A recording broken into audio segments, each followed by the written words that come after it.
Majo, John Madden, and Acapulco, Mexico. Darkness has fallen over the pueblo.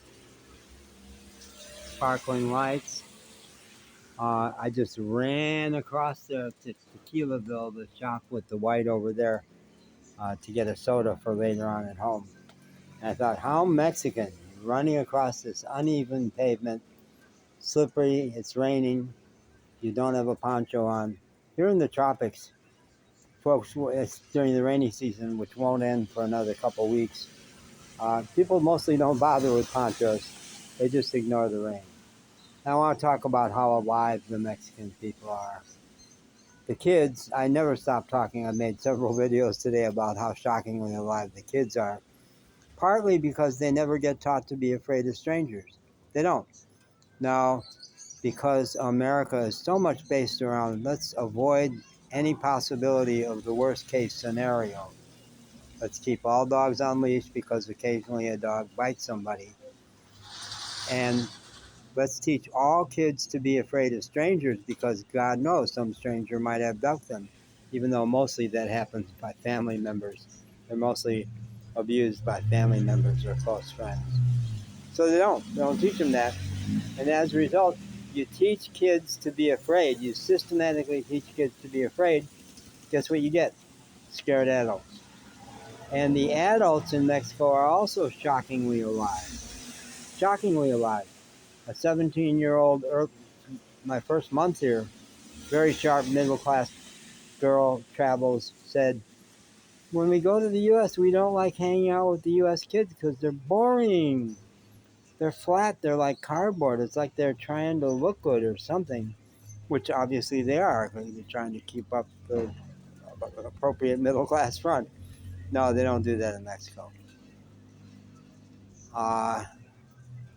My first week in Mexico, I was in a nice hotel, and my very first day in Mexico, I adopted a puppy who had been left in the garbage. And I asked the cop who was stationed there in Spanish, do you know anything about that dog? He says, no, but I think you ought to take him. So Pepe, I did take Pepe. And I was in this nice hotel, and for some reason I was up at 1 o'clock wandering around the hotel with the puppy in my arms, which Pepe always was. And I encountered this lovely blonde woman, maybe 30, in the hall. And she hit me with a blast of Spanish that had so much affect to it. I was new in Spanish. I was in Mexico. I wasn't used to it yet. Now I'm kind of used to it. But there was so much feeling in what she said. I thought, she coming on to me? What's going on here? Why is she so full of feeling? And then she did it again in front of the night clerk in the hotel, and he spoke English. So when she left, I said, help me with this, man. Is she saying she wants me? He says, no, she's saying you have a very beautiful puppy. I'm used to it now. But they're just so real, so alive, so much affect comes through. They can be shy about talking about feelings, but they're alive. And my old church in Asheville had a banner on the side. I'm blocking on the name of the poet, who said, to simply live is so shocking it leaves very little time for anything else. So if your day-to-day present moment doesn't feel shockingly alive, ask yourself, what am I afraid of? What am I protecting myself against?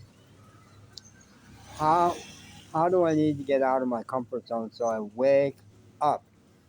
Another one of my favorite quotes is Robert Earl Keen, Americana music guy. And he said, it all comes down to this. You're either living fast or dying slow. And by living fast, he doesn't mean manic, but nimble, alive, moving, vibrating. Vibrating at a high rate of speed. Alive. Yeah. I'm way more alive. I've been getting more alive for 5 years, but when I hit Mexico, it hit steroids.